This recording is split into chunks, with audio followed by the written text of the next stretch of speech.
Hi everybody, Chrissie Tobas here for ThermOWeb, and I am going to give you a look at our Rina K Electro Pop collection. So this collection, everything coordinates together.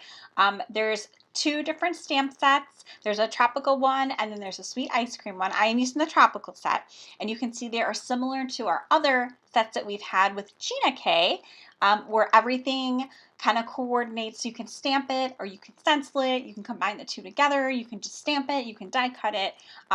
It is one of my favorite ways to make cards is using the Stamp and Foil collections because it goes so fast and I really don't have to think. My main problem when I'm crafting is trying to get my supplies together and figuring out what I'm going to do.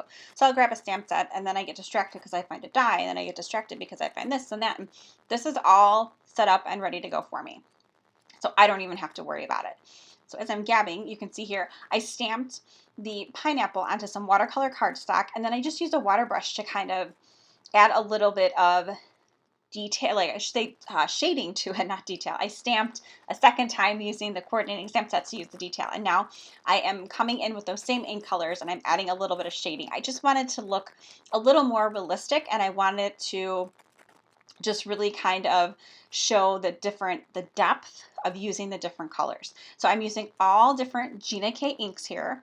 And so I stamped the leaves. That's just a solid stamped image. And now I'm coming in and adding some detail in there using the inks. And I'm kind of treating them as watercolors because I'm using the water brush on the watercolor cardstock.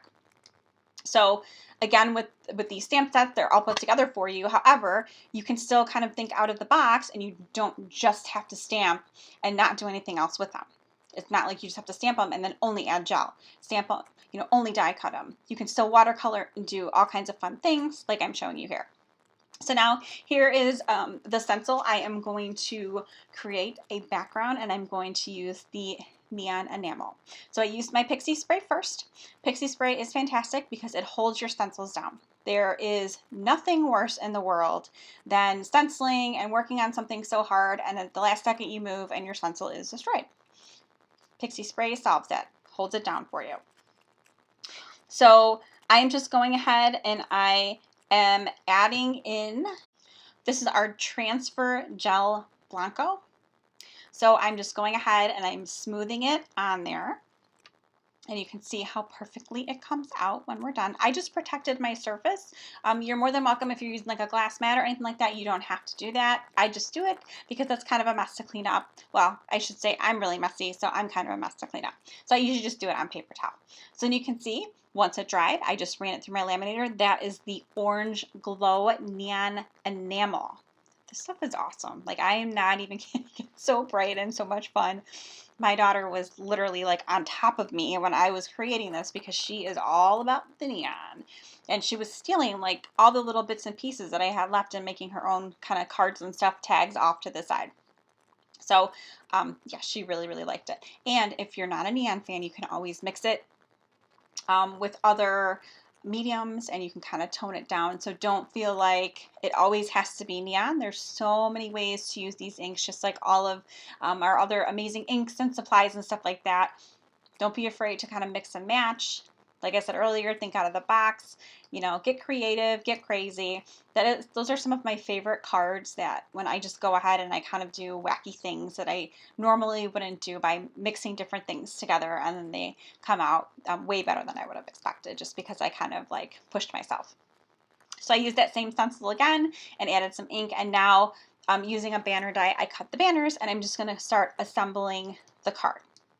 And I'm just going to show you the stamp set here real quick because I'm going to put a sentiment on there as well at the very bottom. It kind of works out perfectly, right?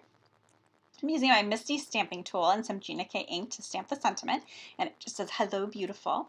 And that's why I like my Misti, is because if I don't get that perfect impression the first or second time, no problem. I can still have it stamped really nicely because my Misti holds it for me with the super heavy magnets, and I don't even have to worry about trying to line it up again. Also, it's great for these type of stamp sets when you need to align everything together. The Misti makes it so much easier because you're not kind of guessing, trying to see through your clear stamp and that stamp block. The Misti holds it for you and makes it really easy. So I do recommend using that, but you don't have to if you don't have one. You can definitely just kind of line it up with other stamping tools or your blocks.